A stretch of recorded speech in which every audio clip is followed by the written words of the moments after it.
The music was loud, the lights were bright and kind of blinding, and all around me people were laughing. You know that sound at a party, the hum of a dozen conversations, the clink of glasses. It all just felt like an illusion, a disguise, and I was right in the middle of it, playing my part.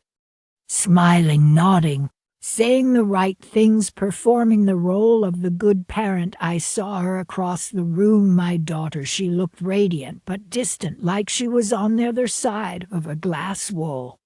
Her laughter seemed a little forced, and every time I tried to catch her I shed look away, but for 1 second, just a moment, our eyes met across the dance floor. It was a fragile thing, a silent question hanging between us. I didn't have an answer for it.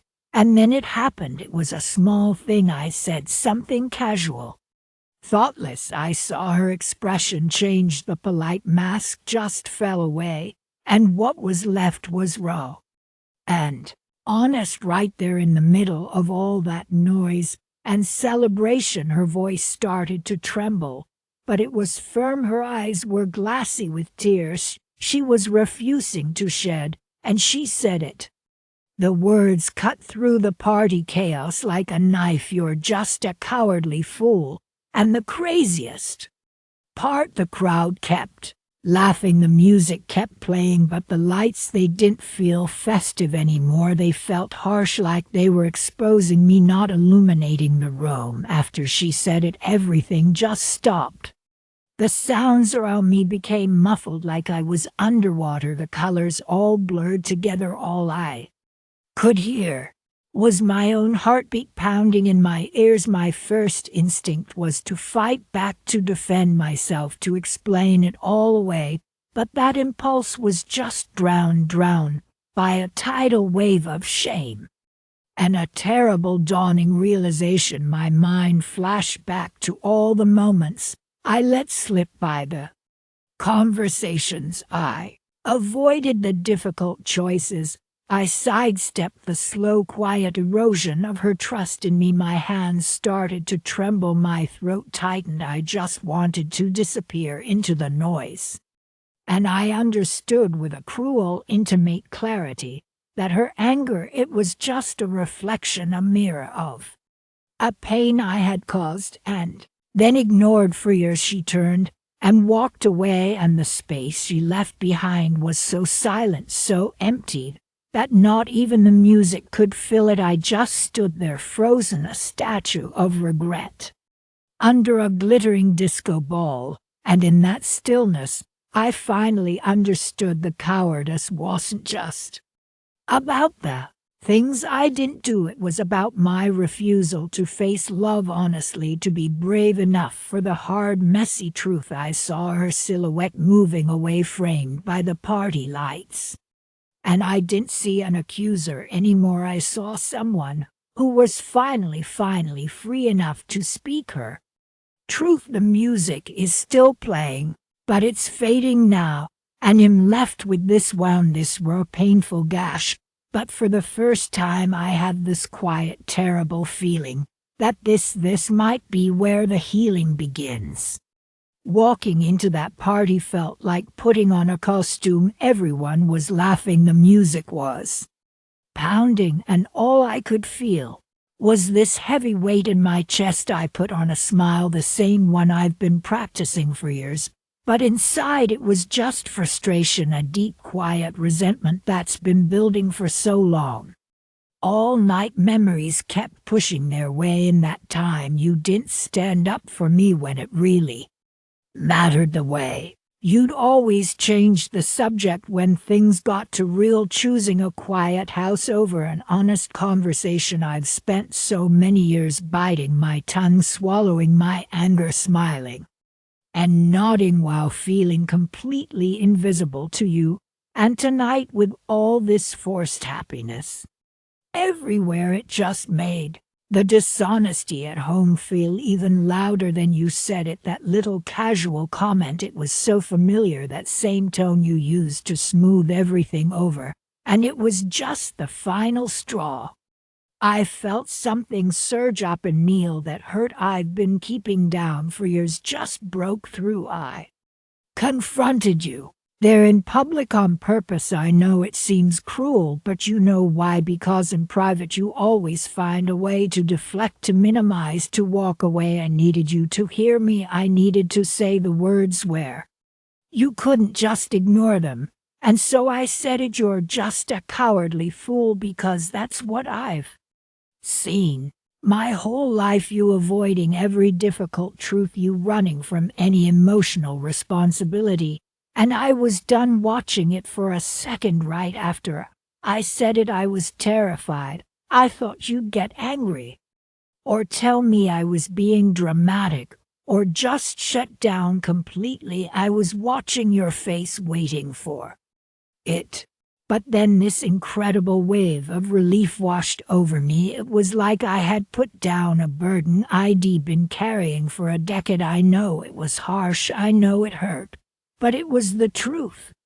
And for once, telling the truth felt more important than keeping the peace. In that moment I made a resolve. I am not going to play this part anymore. I am not going to enable the silence. However you react, whatever happens next, I can't go back to how it was. So I walked away. I turned my back on you, but more than that, I turned my back on the old use and the pretense and the quiet resentment. There's a sadness thereof course, a deep sadness for the relationship I wish we had.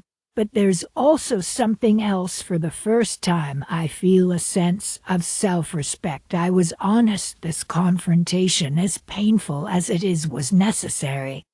It was the only way I could see to save myself. I don't know what happens now. The path ahead is uncertain. But as I walked into that crowd, I felt vulnerable, yes. But I also felt, for the first time in a long time, free. I am carrying the weight of the truth I finally spoke. And that is a weight I am willing to bear. That night at the party I was performing, if you had watched me, you would have seen a perfectly functional parent, smiling, chatting, keeping everything light and easy. I was skilled at avoiding any topic that mattered, focusing entirely on the external show. What my daughter called cowardice wasn't about being scared of physical danger. It was a chronic, deep-seated avoidance of emotional intimacy. It was my lifelong habit of running from difficult conversations and necessary confrontations, not just with her, but in all aspects of my life, and she, living on the receiving end of that, experienced it as a fundamental breach of trust. The party, with all its bright glittering lights, became the perfect metaphor. It exposed the darkness of everything I'd been trying to hide beneath the surface. To understand why I was like this, you have to look at the roots of avoidance. For me, it was always driven by fear. Perhaps it was modeled for me in my own childhood. Maybe it was a deep-seated fear of conflict, of being seen as inadequate, or of being rejected if I showed my true self. This fear didn't manifest as screaming or running. It was quieter, more insidious. It was changing the subject when a problem arose. It was minimizing her feelings to keep the peace. It was withdrawing emotionally when things got too real. The cost of this so-called cowardice was immense. It eroded her trust in me. It fostered a deep well of resentment, and it kept me stuck living a life that wasn't authentic. When she said, "You're just a cowardly fool," it was a brutal diagnosis, but an accurate one. She pinpointed the core issue. My fear was driving me to make foolish choices that damaged the most important relationship I had. Looking back, that confrontation was a necessary crisis. The emotions I had suppressed for years were bound to erupt. My daughter, in her anger, became the catalyst for the internal confrontation I had always avoided. Her words hit me with such force because they bypassed all my defenses and landed directly on my own hidden self-criticism. The shame was overwhelming, but within that crisis was a seed of insight. The protective shell I had built around myself was finally cracked open. As painful as her outburst was, I now see it might have been the healthiest, most honest thing she could have done for her own well-being, and for any faint hope of change between us. So where do you go from being called a coward? The first step is to move past defensiveness. I have to acknowledge the hard truth in her words without letting shame paralyze me. I'm learning to distinguish between feeling fear, which is human, and choosing cowardice, which is the repeated decision to let that fear dictate my actions, causing harm through my inaction. The pathway forward isn't easy. It involves seeking help, perhaps through therapy, to truly understand these patterns of avoidance. It requires me to develop new skills: how to sit with difficult emotions, how to communicate when I'm scared, how to show up even when it's hard. Rebuilding trust will be a long process built on small, consistent acts of courage. It means facing the conversations I'd rather avoid, being emotionally present, and offering apologies that are not excuses, but authentic acknowledgments of fault. The party lights have faded, but the work they illuminated has just begun. That night at the party, we weren't just a parent and a child, we were two different generations operating from completely different rulebooks. My script, the one I was raised with, was all about harmony. You keep private matters private, you respect your elders, you don't talk back, and you certainly never ever air your dirty laundry in public. The goal was to keep the surface smooth, no matter what was churning underneath. Her script, the one her generation lives by, is built on a different set of values: authenticity, direct communication, and emotional honesty. For her, not speaking up about something that's wrong is a kind of dishonesty, prioritizing mental health and calling out hypocrisy isn't disrespectful, it's necessary. The party was where our two scripts collided all night. I saw her directness as a lack of respect, and she saw my reserve as weakness, as dishonesty. Then came the comment that triggered everything. To me, it was probably nothing, the piece of casual advice, a dismissive remark, the kind of thing I've said 1,000 times. But to her it was a symbol. It represented a lifetime of feeling unheard, of having her feelings patronized or minimized. For her, my avoidance wasn't just a personality trait, it was cowardice, because it was a wall that prevented any real, honest dialogue between us. So she said it, "You're just a cowardly fool." In her world, she was naming the problem directly. In my world, she was publicly shaming me, violating the most basic rule of my generational code. Her choice to do it there in public was deliberate. It was the only way to break through my privacy rule, to force me to listen where I couldn't deflect or walk away. In the aftermath, the chasm between us felt wider than ever. I was deeply hurt, feeling disrespected and attacked by my own child. She was furious, but also validated. Finally, she had been heard, even if the cost was high. The core of our disconnect was laid bare. I saw cowardice as a deep moral failing. She saw it as a communication failure rooted in fear. I saw her directness as sheer disrespect. She saw it as the only path to necessary honesty. We were both wounded, and we were both speaking different languages. So is there a way to bridge this gap? It starts with acknowledging that we are looking through different lenses. My lens was shaped by one era, hers by another. We have to stop trying to prove who is right and start trying to understand why the other feels so strongly. For this to heal, we both have work To do I need to learn a new kind of courage, the courage to be direct, to be vulnerable, to communicate my fears instead of hiding behind a mask of authority. She might need to learn patience and perhaps how to frame her undeniable truths in a way that I, with my old wiring, can finally hear. It's a long road. Reconciliation won't happen overnight. It requires both of us to make an effort to translate our needs and our values across this generational divide. The party lights exposed the gap, but they also maybe showed us where we need to start building a bridge. That party was never just a party, it was a stage. Our family's imaginary respectability, success was on display for our community. My entire life has been governed by the pressure to uphold that image, to fulfill my role. The provider, the authority, the moral compass. My deepest fear has always been shame, dishonor, bringing disgrace to our name. I could see my daughter there navigating these same expectations, respect for elders, the unspoken rules, but I could also see the strain beneath her polite smile. There was a distance in her eyes, a quiet rebellion. I chose not to acknowledge. The comment I made was about duty, about expectation. It was something I thought was innocuous, a reinforcement of the old ways.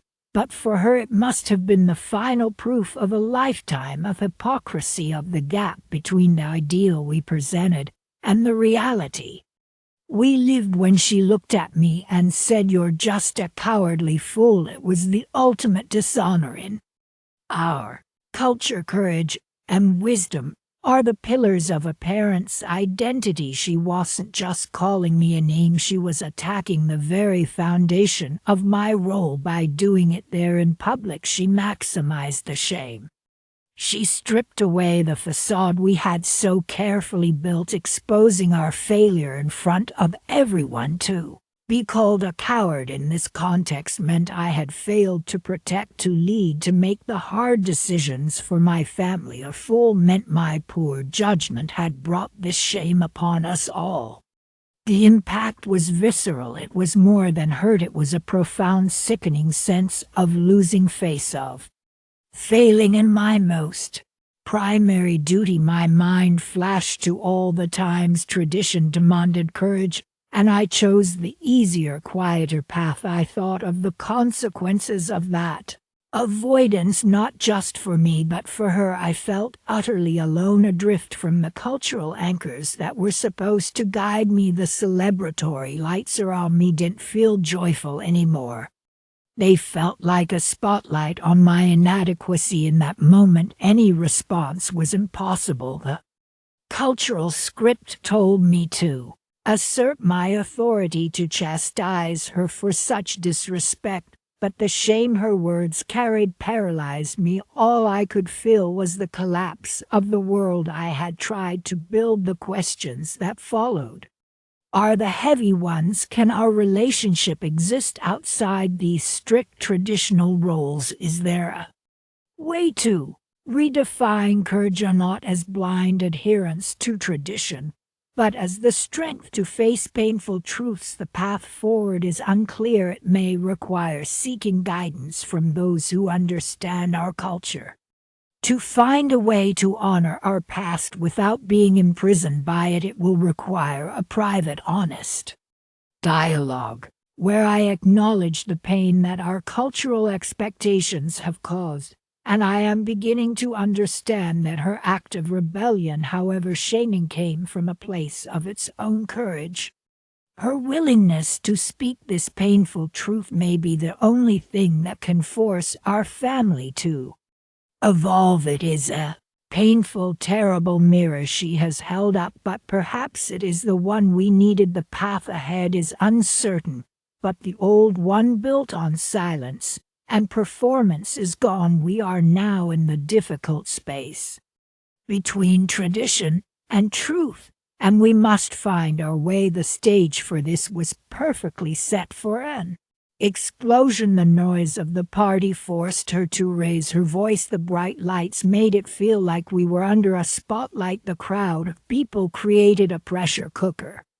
With all our unspoken history and tension packed tightly inside, I could see her strategy shift. She chose this space, this moment, so I couldn't retreat. Her polite tone vanished, her eyes locked on mine, and her voice became firm and direct. My own body braced for impact. My posture stiffened, my face went blank, my mind scrambling for a defense, a way to minimize what was coming. And then came the words, "You're just a cowardly fool." Let's break that down, because each part was chosen to wound deeply. Cowardliness wasn't just about being scared, it was an attack on my core character. It meant I was morally weak, that I had failed to act when I was needed most to protect her, to support her, to confront a hard truth, or simply to be emotionally vulnerable. It framed my inaction not as a mistake, but as a flaw in my courage. This was an attack on my judgment and wisdom. It said that my choices weren't just wrong, but were stupid, short-sighted, and born of self-deception. It implied that my inability to see clearly had caused all this damage.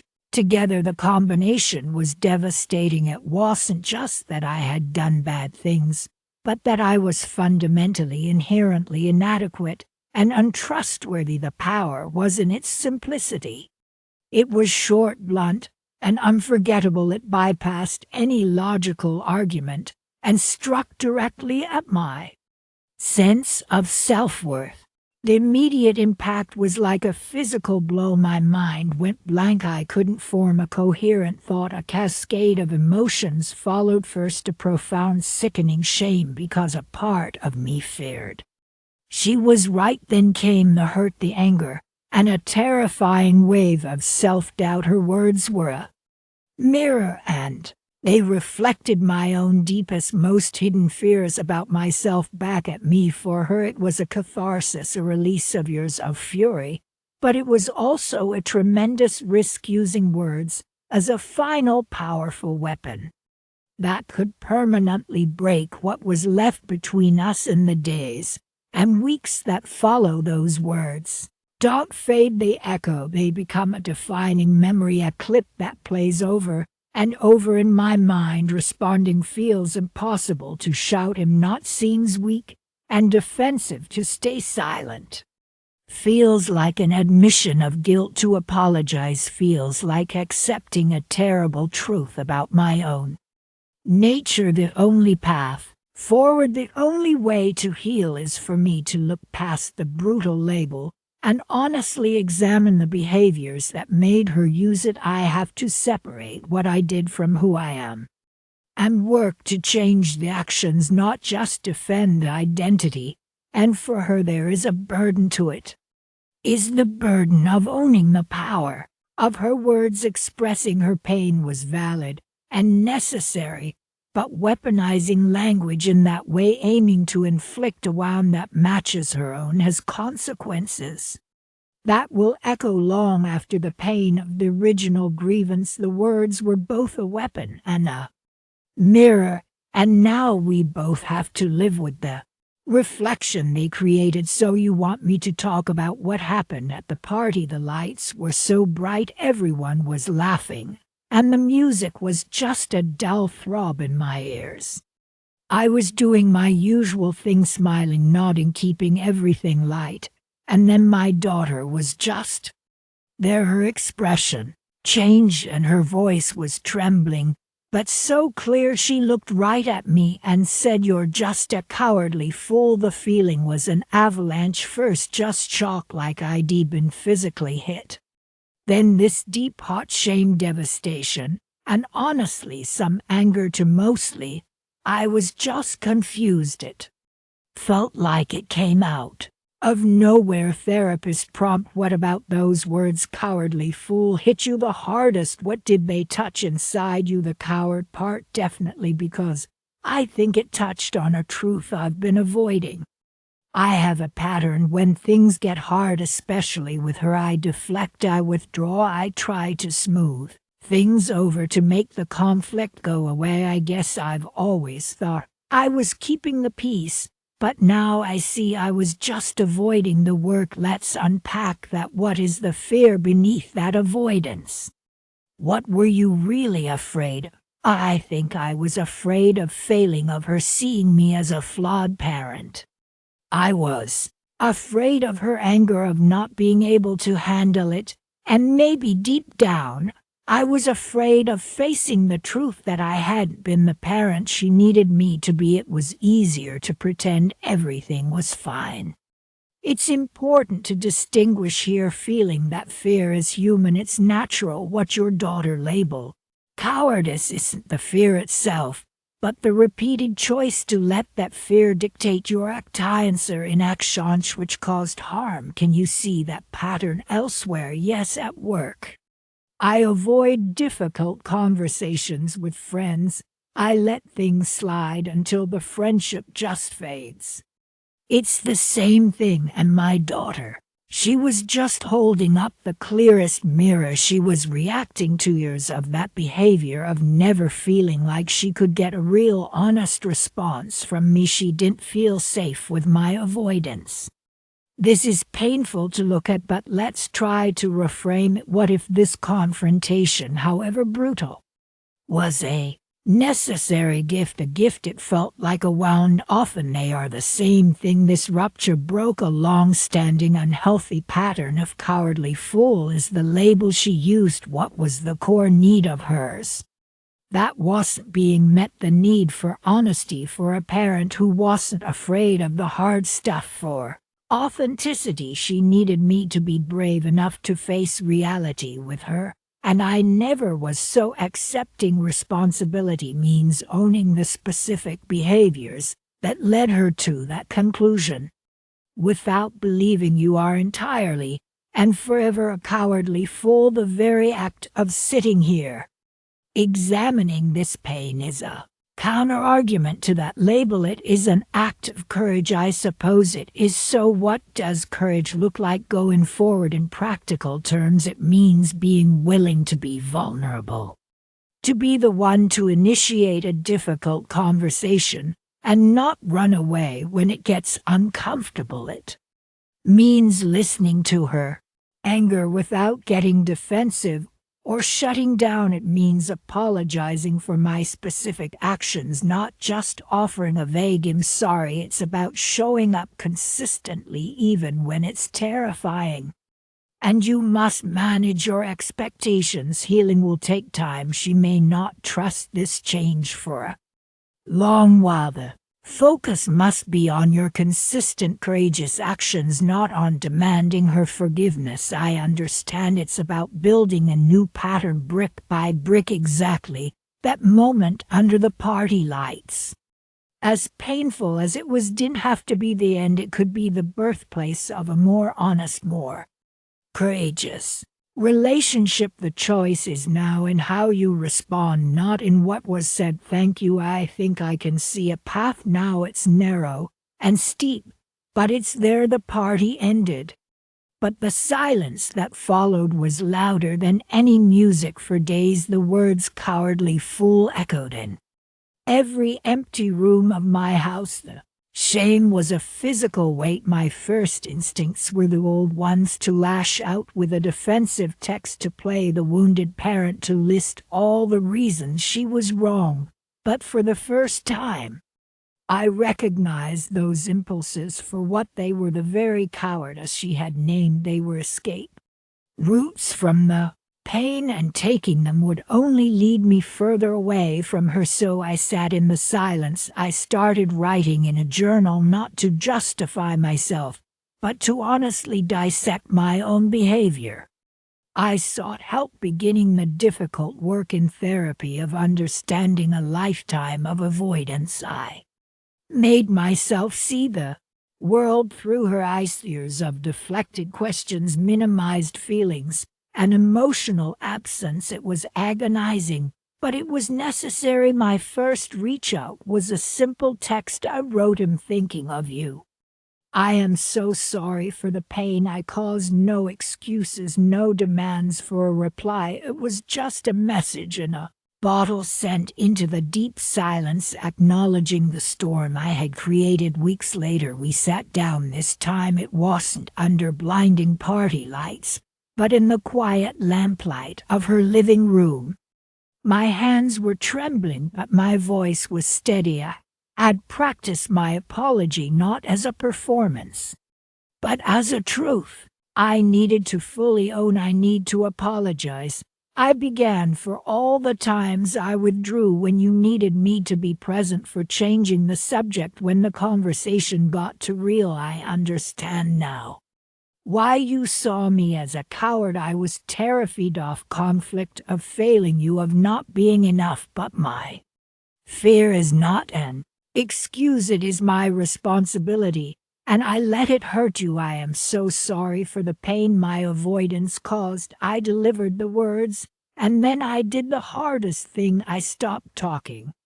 I made space for her reaction. She was angry, she was cold. She listed more instances where I had failed her, and I just listened. I didn't interrupt, I didn't defend, I didn't explain, I simply absorbed it. This was the first test. An apology is just words. The proof is in whether you can hear the consequences without running away.